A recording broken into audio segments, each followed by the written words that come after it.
This podcast is brought to you by RYYZN Make Life Work Out, a health and self-development platform dedicated to helping busy, everyday Kiwis manage their physical health and upskill their mental well-being. Through sharing relatable and practical content from health practitioners, as well as showcasing interesting stories from interesting people. For more shows, content, events, and coaching, head to our website, www.ryz-workout.com.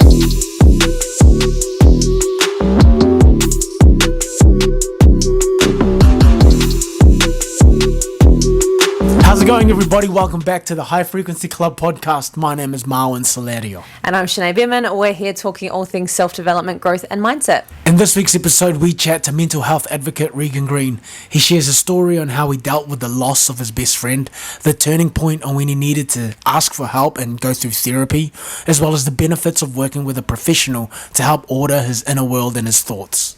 Regan also shares the tools he's collected along the way to help manage his mental health and how the constant pursuit for self-improvement can often become a little bit too much and lead to burnout. One of the most raw and emotional chats we've had on the podcast. We've even had to take a little break at some point. We know that it's going to be super valuable and a very touching story for all of you to hear. Yeah, so be sure to let us know your thoughts once you've had a listen, and make sure you're following along at the High Frequency Club on all your favourite audio platforms, as well as YouTube and Instagram. Enjoy the show. Sweet. I reckon let's get this show fucking rolling. Yeah. Bro, you are an active and engaged advocate in movement, mental health, fitness. What do we have to know about your past to help us understand the person we're listening to today? Yeah, I mean, there's probably a lot of things that have contributed to make me the man I am today, and I guess directed me into this kind of health and wellness space, and particularly mental health. I guess I'll start from the start. I grew up on the Hibiscus Coast, which is about 40 minutes north of the bridge in Auckland. And yeah, it's very like relaxed lifestyle, right by the beach, very heavy on sport. Sport is massive up there. Pretty much every kid up there plays sport. And so I've always been into like my fitness and my health and stuff. I grew up kind of on the farm as well with my old man. So he's like the hardest worker I know. So he really instilled that into me as a young boy. My granddad was super successful farmer and businessman as well. So I guess there comes a bit of drive comes from that, you know, like to, I guess, I don't know, sort of follow in his footsteps, I suppose, and do something impactful and sort of leave my legacy, I suppose, onto my kids. And then there's also, those are all awesome stuff and awesome positive stuff, you know, and then there's also the tough times that I've gone through. I lost 3 very close friends before I turned 30. The most recent was my mate Matt, my best mate in the whole world. The nation knows him as Constable Matthew Hunt, who was shot dead in 2020 while he was policing out in Massey. Sorry. All good, brother. Yeah, and I guess, yeah, after that, I kind of... In fact, before that, I was already looking at my mental health. I had a lot of anger, and I didn't really know why. And I guess once I lost Matt, it really gave me a good kick up the ass, basically, to reevaluate my life. It was also during COVID, so I think a lot of people, reevaluating their lives. And yeah, I kind of decided that kind of realised that I did have this deep desire to want to help others, particularly with their mental health and physical health. So yeah, to answer your question, there's lots of little things like that that have kind of driven me this way, and got me to where I am now. Yeah. They say that the greatest lessons always come at the greatest costs, and those costs are often very fucking painful. I know that we talked earlier before we pushed record, and a big part of your change was seeking help, going to therapy. Can you describe the process of you actually reaching out for help? Like, was there friction with that, and what is the benefits of going through therapy? Yeah, for sure. It took me a long time. It was probably, maybe it was like a year and a half after Matt had passed where I finally went, okay, I need to go talk to someone. And the only reason why I did was because the trial of the murderer was coming up.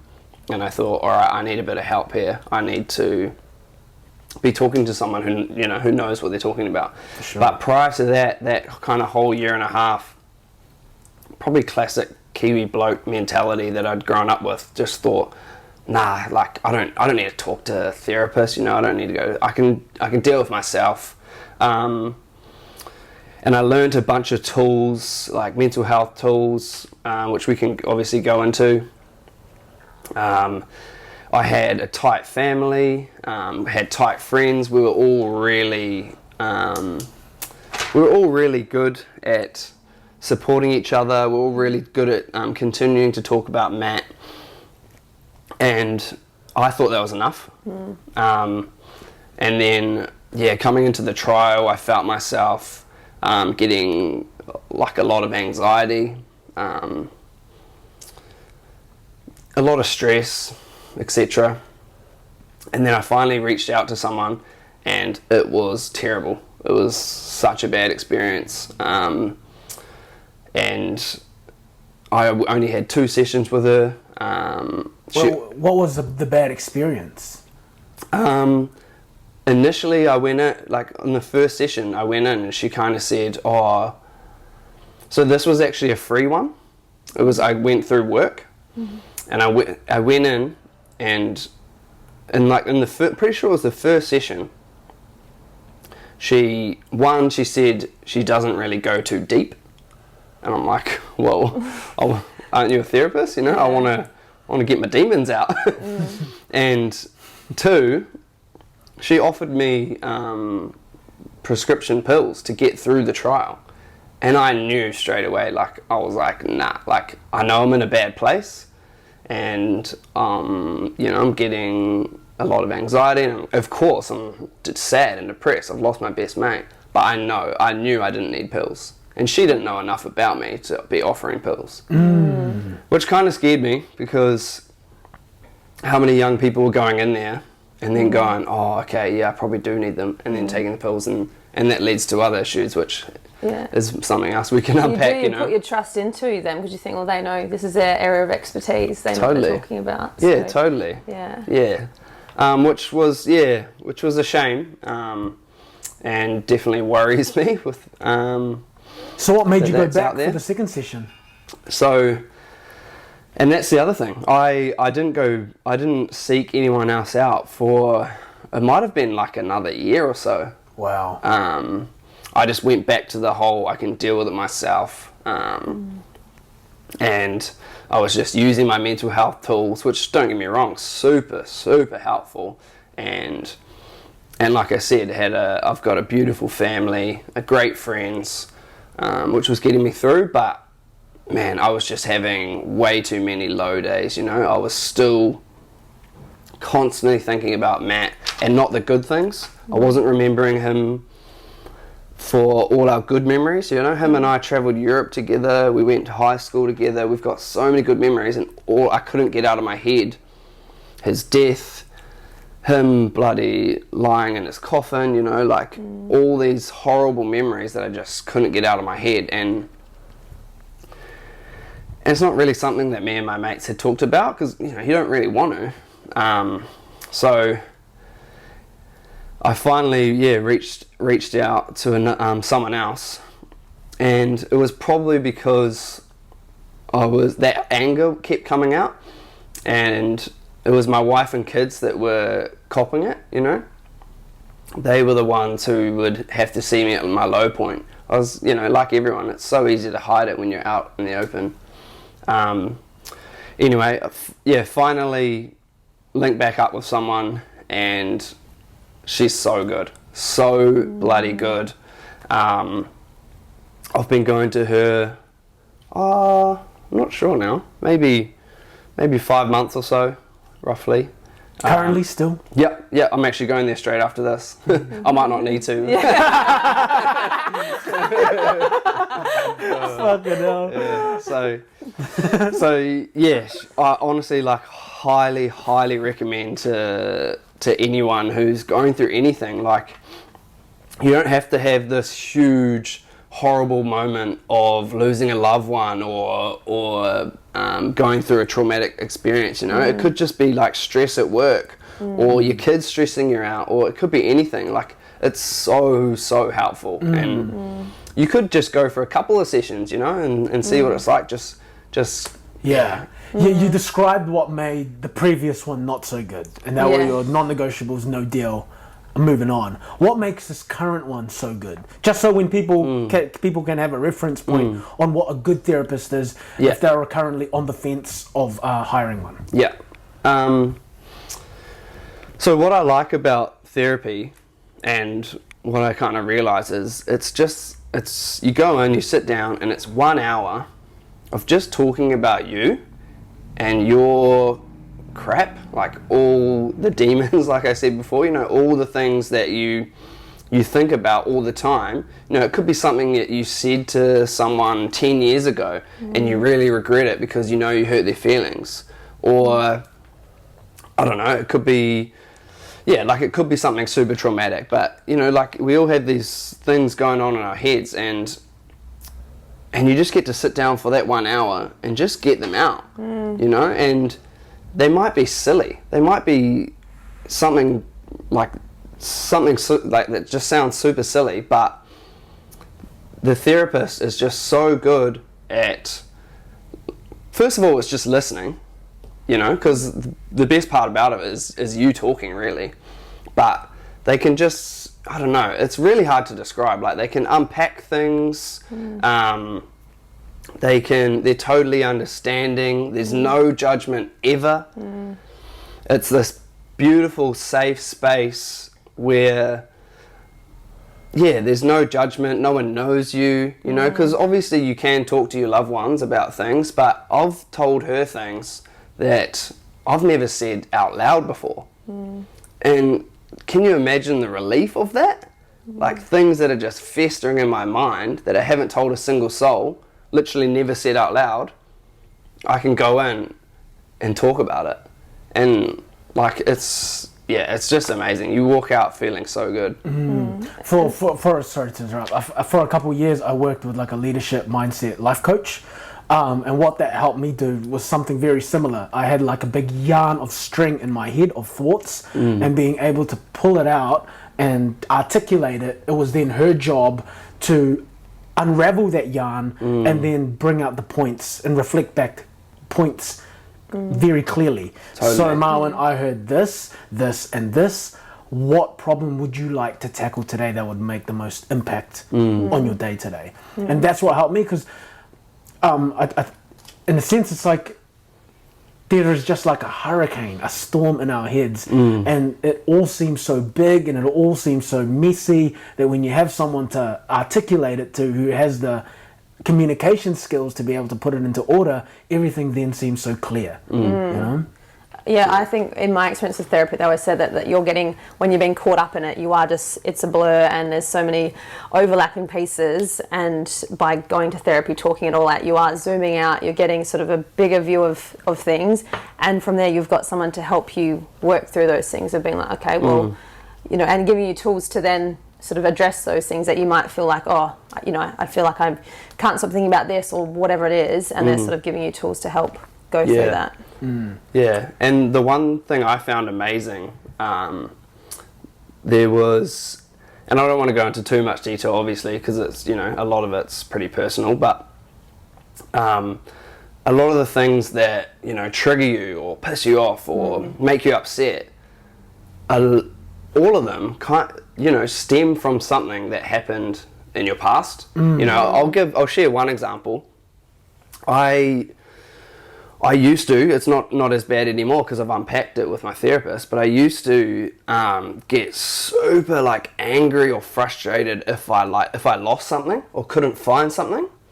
And I realized it all stemmed back to this one moment that I had as a child. I won't go into the details because there's other people involved, but this one moment I had as a child that made me feel, I guess, like I'd let someone down, like I was, it was a traumatic experience, I guess, Looking back, I can laugh at it, because looking back, it's not bad, but I was a child, like it was, and it's just crazy how it can affect you, and there's just so many little things like that, that just pop up, and you're just like, whoa.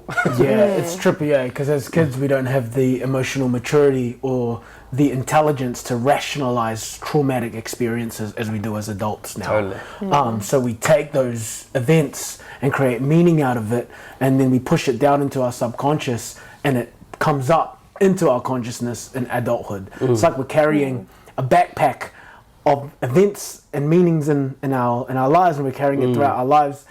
And we're still carrying it even though we're like 30 years old now. And that event happened when I was like 5, Yeah, I get it. I get it.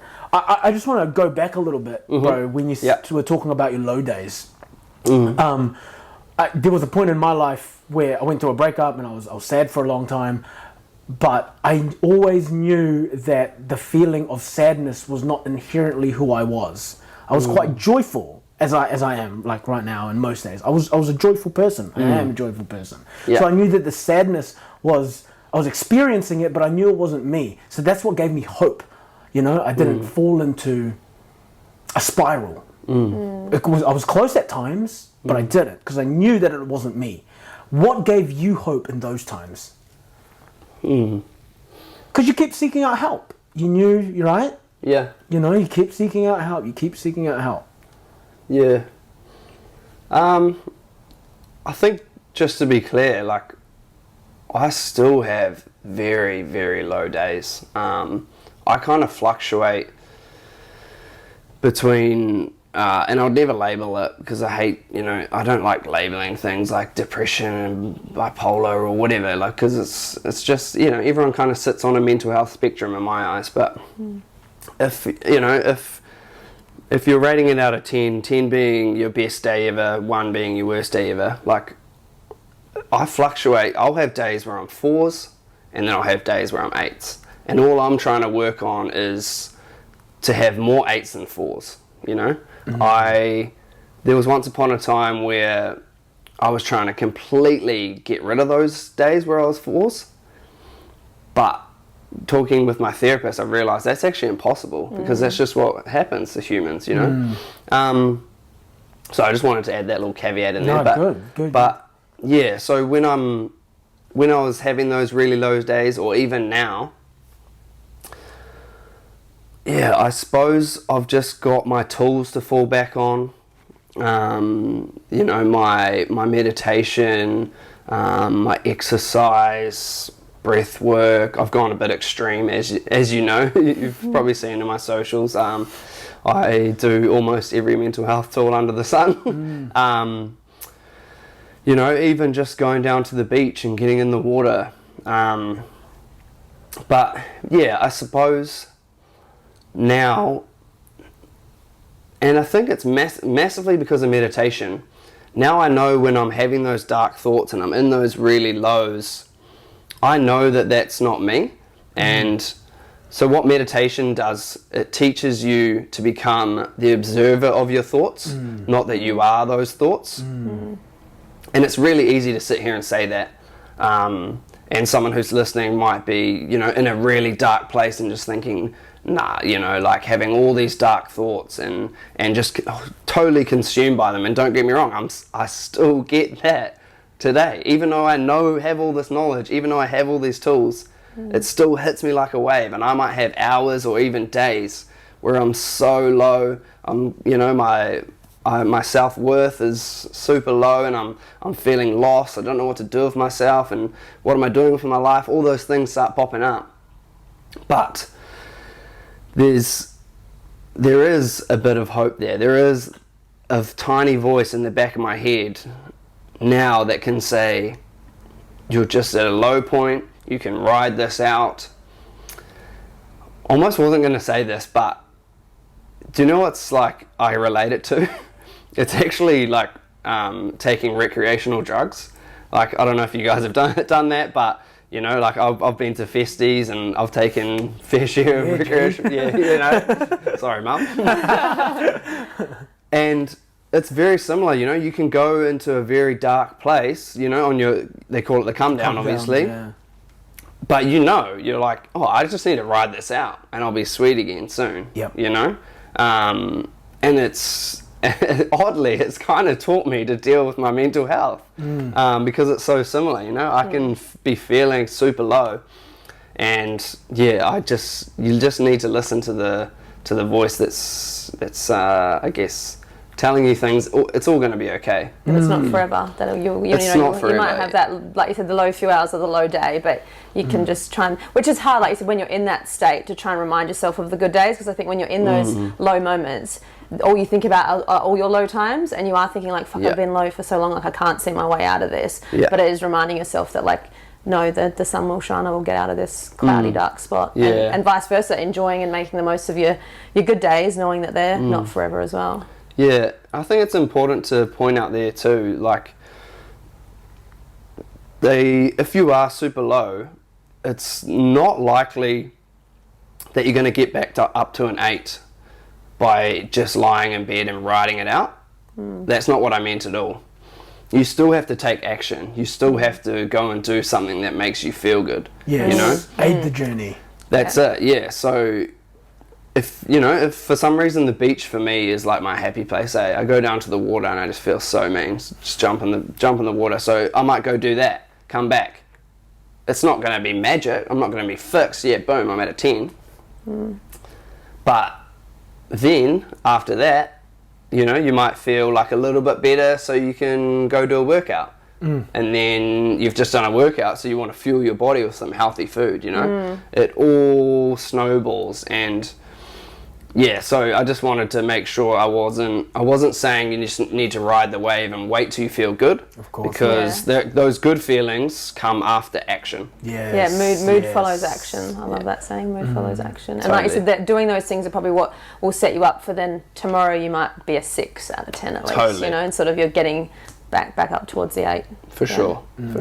What were your tools, Sinead, to help you?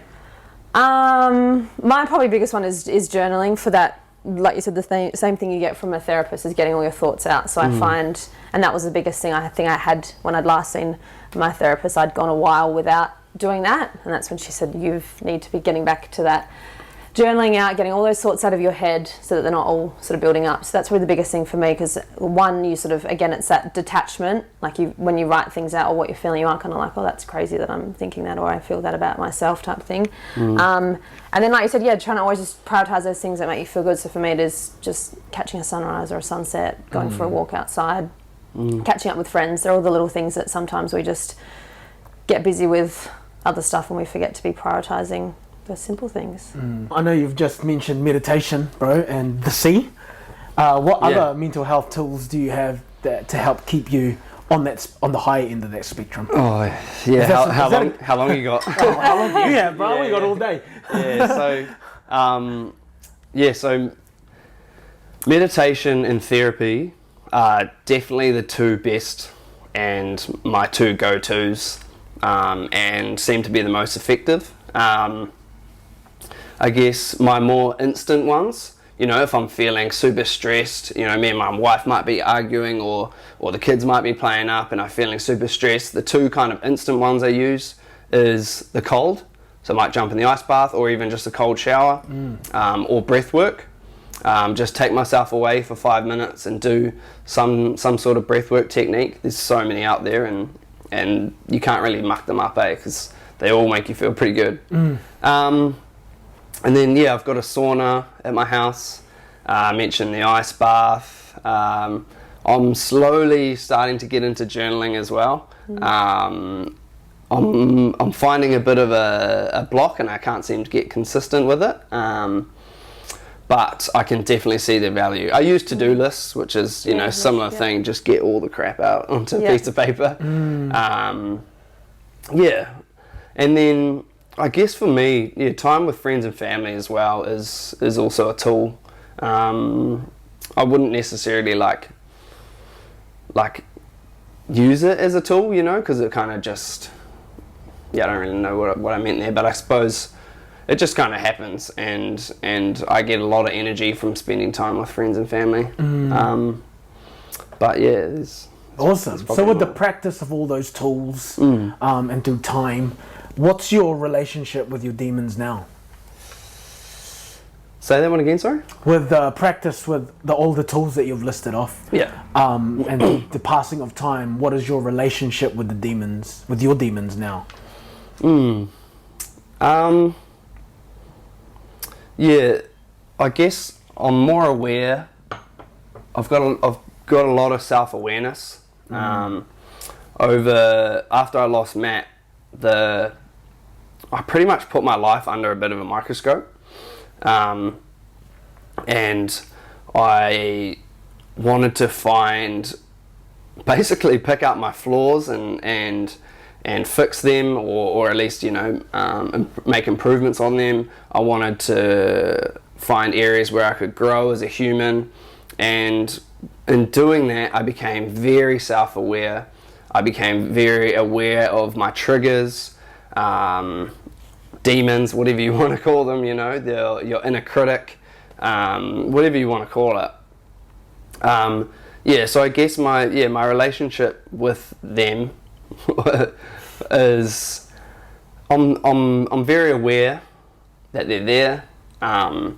There's definitely times where they still can take over and just consume me, and I find it much harder to control my actions. Like I was kind of saying before, I was on this journey of, I just wanted to get them out forever. And I was on this journey of becoming the best version of myself. I was living in Matt's honor, you know. I wanted to do this, do that, and going to a therapist kind of made me realize, and I've touched on this already a little bit, kind of made me realize that that's not possible, and you can't really get rid of them completely, you know. You can sort of diminish their impact by talking it out, I suppose. So I guess I'll share this one.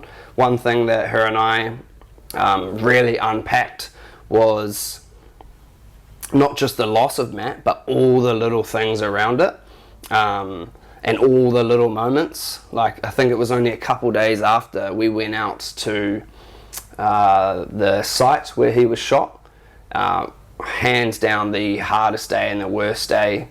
And we just talked it all out. Every little moment, we just talked about it, you know. And though that memory I'll never, you know, be able to erase it, that'd be great. But,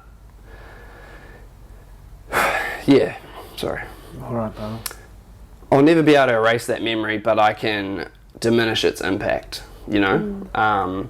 And it might start popping up more and more again, and that's when I just bring it up with my therapist again, you know, or even my wife, you know. But yeah, I hope that kind of answered your question. It was a bit of a rant, I think. But. Yeah, no, that did. I enjoy what you said about the process of wanting to be the best version of yourself, because I'm sure we can all relate to that, and there is this culture right now that we've got to be the best version of ourselves, and that comes at a cost, you know. And I know me and you talked about this before we pushed record. Yeah. What is the cost of that pursuit and that pressure of always trying to be the best version of yourself? Yeah, so after losing Matt, that became like a bit of a mantra of mine, eh? I wanted to be the best version of me, you know, be the best you, and I was putting it out over social media, and I was living in Matt's honor, and I did like a half Ironman and all these runs, and I got a new job, and, you know, I was doing all these awesome things, and so obviously no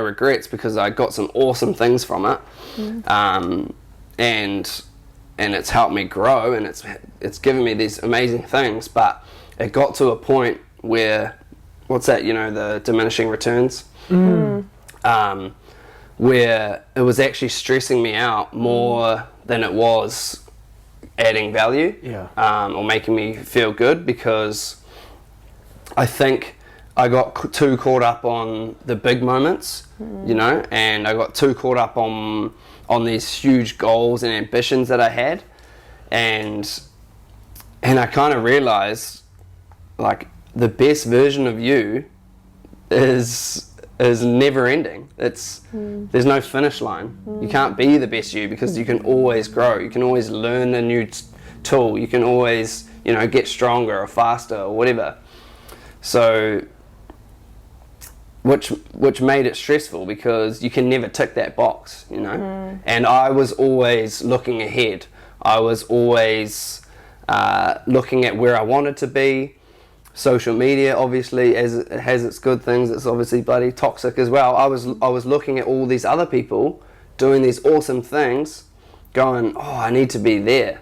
I need to be doing this. I need to be up there, And yeah, I kind of realized that it wasn't sustainable, and my new kind of mantra, I suppose, is just be your true self. Don't worry about being your best self, because there's going to be days where you're going to be your fucking worst self, So just be your true self, I think, and I guess just listen to your heart, and kind of, I think that's a lot better mantra to have. Yeah, I think as well with that being your best self, being the best version of you, then people think that means not being able to have low days, or not being able to be a bit quiet one day, or tired, or low energy, whatever it might be. Whereas, like you said, just being your truest self means you will have those days where you're not 100%, and that's all good. That's part of life, and you just sort of, like you said, just you're still trying to improve and learn. So on those low days, you can still be learning about yourself, and therefore improving on yourself. It doesn't always have to be, 10 out of 10 every day. Yeah, for sure. Yeah, I know you guys heard the story from me, but I want to say it again, because everyone needs to hear it. People haven't heard it yet. So there's Johnny Wilkinson, the greatest first fight of all time, arguably second to Dan Carter. Definitely second to Dan Carter. Early in his career, he wanted to be the best in the world. Midway through his career, he wanted to be the best he could be. And at the end of his career, when he had retired, he just wanted to be all that he could be. Because the cost of being the best that he could be, or being best in the world, came at so much pressure. He was only wearing the masks of what he thought would bring him success, fame and money and whatever, which it did. But when it was no longer time to be the best, he asked himself, who am I? Well, he was all these things outside of just being the best. He is also the demons as much as he is the greatness. Yeah. And it's been a journey of accepting himself for his whole self. Because if we only ever wear the mask of what we think will bring us success, then we're limiting ourselves to those identity traits. When we can be more. You're more than just being resilient. You're more than being confident. You're more than just being positive. You're everything of that, and everything opposite it as well. And you should give yourself permission to be there. Yeah, and then you're allowing yourself to have those chill days, or those lazy days. Whereas if you're someone that you only see the best version of you as like being super productive, like having done 2 gym sessions, doing this, doing that, then you can't chill on a Sunday, because if you identify with all those things, you can't then just sit back and relax, because you're like, oh, I should be hustling right now. I should be improving, getting better, getting faster, getting stronger, versus just being like, no, you can just rest and enjoy that part of the journey as well. Yeah, what does a fulfilled life look and feel like for you? And that's on a day-to-day basis, you know? Yeah, totally. I enjoy what you said. Stressing out, being the best version of yourself was stressing you out past a certain dosage, was now stressing you out instead of adding value. We talked about this morning. Yeah. Wellness. Because Lululemon just made an amazing clip that you shared about wellness. It was sort of had a narration over the top of this video of this guy that was like, had that hustle routine of like, get up gym, get up swim, get up run, and that was his routine. Push, getting better, hitting my goals, pushing more. But it's about, where does that wellness, you're pushing it too far, that it's stressing you out. You're not actually getting the benefits of the wellness. And we've touched on this before with people that they can get so strict on their routine of like CrossFit every day, this every day, I've got to be getting better and stronger and faster. But it's like, but forgetting to sort of enjoy life as well. Like sort of finding that balance between, yes, improving yourself, particularly in a physical capacity, but also making time for going for a walk with your friends or going mountain biking with your friends and finding that balance. How do you find that, I guess, balance of wanting to improve in that capacity, but also sort of making time for living as well? Yeah, it's definitely something that I struggle with still, like a lot, to be honest. Particularly because I've got 2 young kids and obviously a wife. So finding that balance between spending quality time with them and you know, I guess nurturing and caring to this demanding and very driven and ambitious side of me is tough, and at the moment is probably my biggest hurdle that I'm trying to face. And as you guys were talking, I realised it's massively like set up from society. You know, we're taught to try and reach this big success. You know, like success is branded as, you know, like having a big career and making all this money, where like I've kind of listened to you guys, I've kind of realized, like, why are we chasing this success? Like, we should be chasing happiness and love, you know, where it's like we're chasing the wrong things, and I guess, it's a common theme. I guess you're never going to get it right, you know. You might smash out one day where you get the balance bang on, you know, where you've got up early, you've gone to the gym, you've made really good progress with your work, you've spent good quality times with your kids, you might have made love to your wife, you know, cooked a really good, healthy, nutritious dinner. You might get one of those days a month. You know, so yeah, I guess you just have to try and find the right balance, and yeah, to answer your question, I don't deal with it very well. It's something that I have to work on a lot at the moment. For me, an ingredient that helps me stop from burning out in that is fucking gratitude. Like, if you're in the mindset of hustling, then if you reflect back on where you were, let's say, I don't know, a year ago in comparison to where you are now, you are either already living your dreams or you're halfway to it, which means we lack appreciation and gratitude for how far we've come. Otherwise, if we're always just hustling, then it's never enough, as you said. But if we apply gratitude to what we've got, then we learn to embrace and love the moments that we do have right now.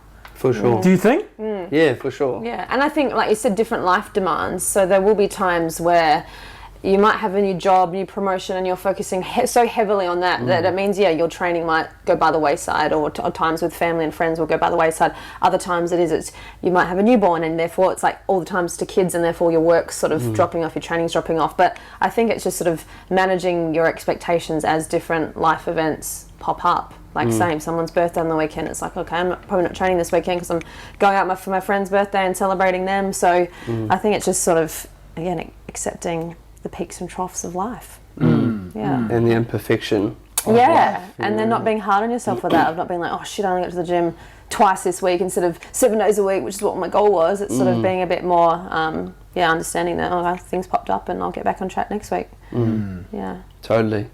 Yeah, I think it's an important reminder that we wanted to be healthy so we could live. We don't live to be healthy. There's so much more to it than just that. Yeah. And like, what does health represent for you? What does that mean for you? You know? Yeah. Totally. Is it going plant-based? Is it being sober? Is it going out on the weekends and working 9 to 5? Whatever, you know? Yeah. And all of that is all allowed as long as it aligns to your values, you know? Yeah, for sure. Bro, you mentioned before how many Ironmans have you done? Just the one half Ironman? Amazing. Amazing.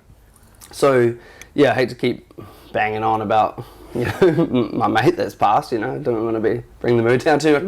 But so after he passed away, he actually had signed up to a bunch of runs around New Zealand as a way to see the country, but also because he was going through a bit of crap as well. So him and our other best mate, Swaffy, myself and Swaffy went and did all those runs. Before that, I was not a runner. Okay, so I was signed up to one of those with the boys, and that was like a 10K, I think.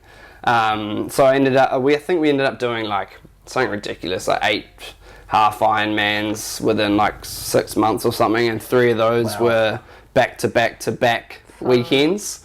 So yeah, the body got pretty ruined from that, and then yeah, this was when I was kind of like, okay, what else can I do? Keep pushing. So I moved into triathlons. Then I did a full marathon, and then moved into triathlons and just threw myself in the deep end basically. I did 2 small ones and then just went straight into a half Ironman down in Tauranga. And it was awesome. I loved it. I just went into it, no expectations, because I hadn't trained that much. Went nice and slow. There was probably like half an hour to an hour on the bike that I hated. I was like cramping, and I was just totally underprepared, undertrained, didn't have enough nutrition and all that.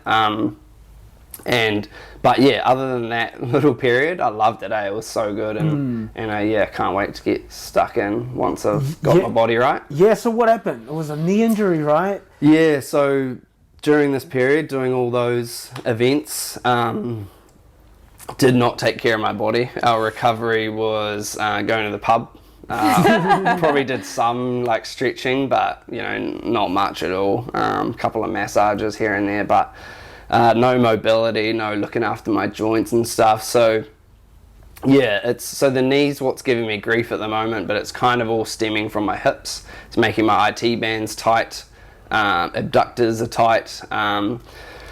So it's probably been, I think the last sort of 5 or so months I've been really working hard with a physio and doing some mobility. I've started doing something called kin stretch, I think we were talking about the other day, which trains the joints and all the little muscles around the joints and kind of strengthens you at end range. So working really hard to get back to my running, get back to my biking. But in saying that, it's kind of, it's given me something else, it's given me this new love for slow and controlled movements. It's taught me a lot about my body and recovery, and it's led me to this thing called kin stretch, which I was just talking about, and which I'd love to coach one day. So yeah, it's as much as it sucks, and I want to be out there running, especially with all the events on at the moment, but it's I've kind of just mentally I had to make a shift. I was like, okay, I'm not going to do any events this summer. I'm going to target next summer. I'm just going to get my body resilient and bulletproof, and it's been pretty cool, to be honest. But I was curious on what that process is like. Going from full bore, loving the events that you're doing, being able to do whatever you want whenever you wanted, and then having that in a sense taken away from you. Yeah, it's been pretty hard actually, like mentally, and I never thought I would say that I miss running, because if you'd said to me, 3 years ago that I was going to miss running, I would have laughed in your face. But it just brings me so much. When I'm out running, I feel massively connected to Matt. Maybe it's just the endorphins running through my body, but being out in nature and switching off. And then obviously the run is high and the, the cardio, and if you do it in the morning, you feel good all day and etc. Like it just brings me so much. I guess it also, I get that kind of recognition, I suppose, and from other people, because it's, especially nowadays, everyone posts everything up and you got Strava where people can see your runs and stuff like that. Like, so it kind of, I guess, ticks a lot of my boxes, I suppose. So yeah, it's been hard. It's been real hard. Particularly, I guess the other stresses, I've just been given, like yourself, just been given this ambassadorship through Lululemon, and I feel like I'm like almost wasting it because I'm sitting here and I can't do anything because I'd kind of built my personal brand and I built myself around doing big things, you know, and a lot of my audience, I suppose, online started following me because I was doing these awesome things, you know, and now I feel like that's kind of been taken away from me. So yeah, it's been hard, bro. It's been hard, but interesting you say that. I have a question. Yeah. Do you think people followed you because of the activities and events that you did, or because of the type of person that showed up to those activities and events? Yeah, see, I told you I don't need to go to therapy after this. You know what I mean? Yeah. Like, I see what you're saying. I don't know, bro. There's probably a bit of both. I like you because Thanks, you're my friend, not because of the events. I didn't even know you did events, but I like you for the person that you are. Yeah. And that is me knowing you. We've spent time together. We've closed the door and had chats together. Yeah. And then there are people online that haven't necessarily met you, but have bought into your content. Totally. Yeah. You know what I mean? Yeah. I don't know. Yeah. I guess it was a small part of who I am and my content, but I guess it was a really rewarding part, I suppose. Understood. And it gave you something to document, right? Yeah. I get that. For sure. I get that. And like I've said to you in the past, a big, I guess, part of my why is also to inspire others to make changes and do big things and get out of that rut, you know, and go run a marathon, you know, do these awesome things. We only live once, guys. Like, get off the fucking couch, get off TikTok, get off Instagram right now, and go. Unless you're watching this. And just go do something awesome, you know. Figure out what you want to do that makes you happy. Like, do you want to go run a marathon or a triathlon? Do you want to climb X mountain, you know?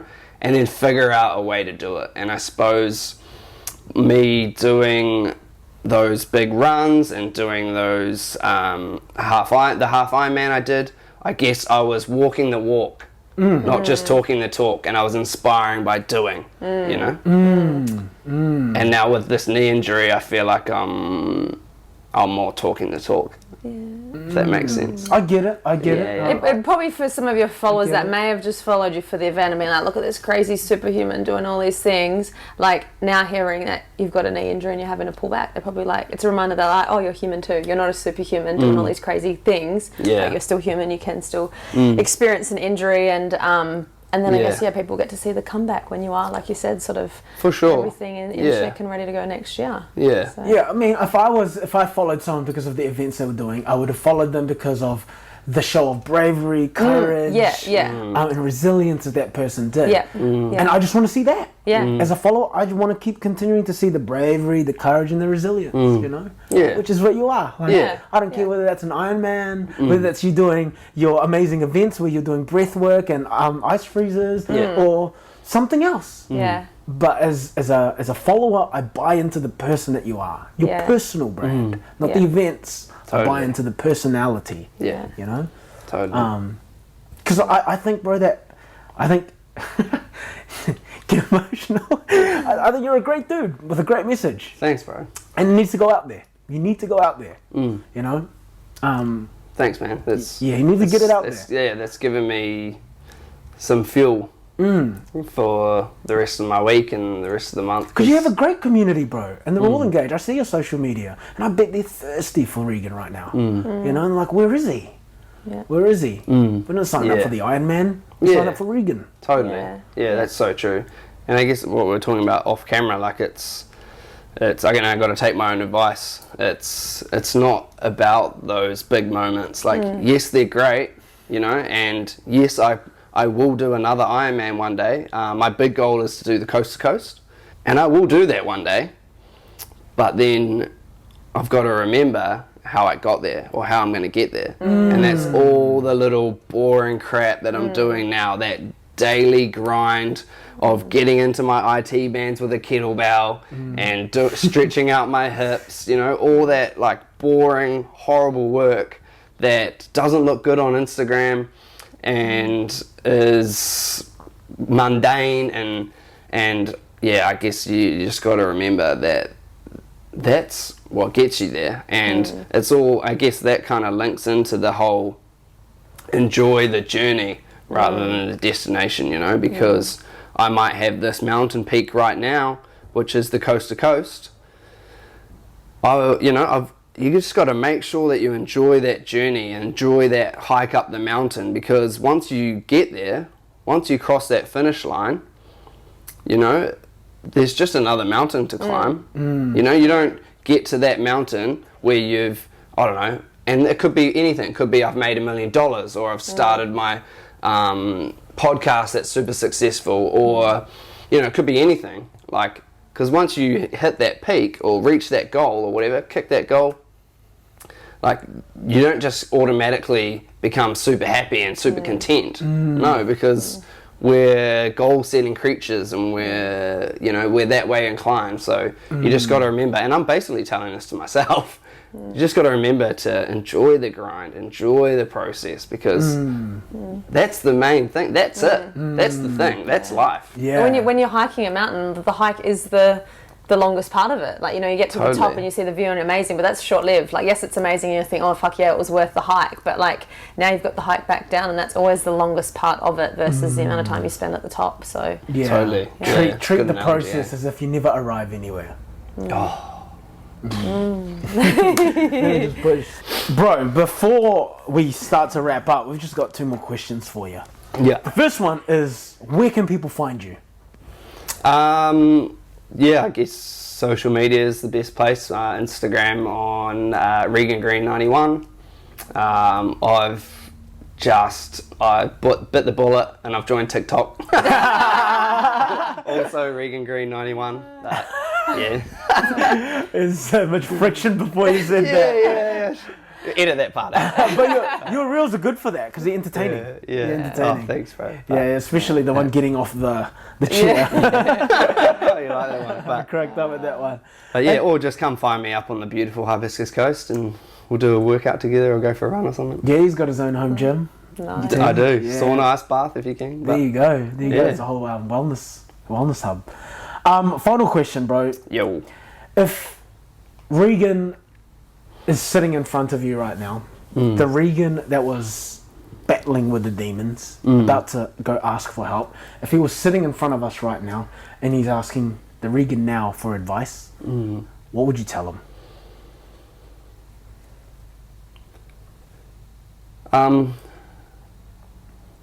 It's gonna be okay. It's gonna be okay. You're in a shit space right now.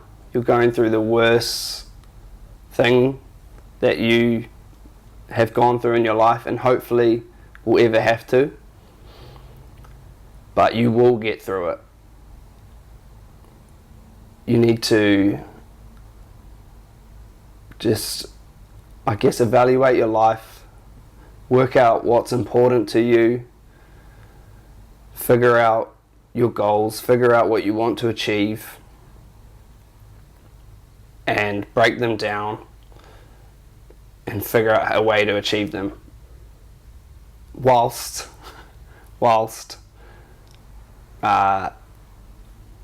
staying close and spending lots of time with your friends and family. So,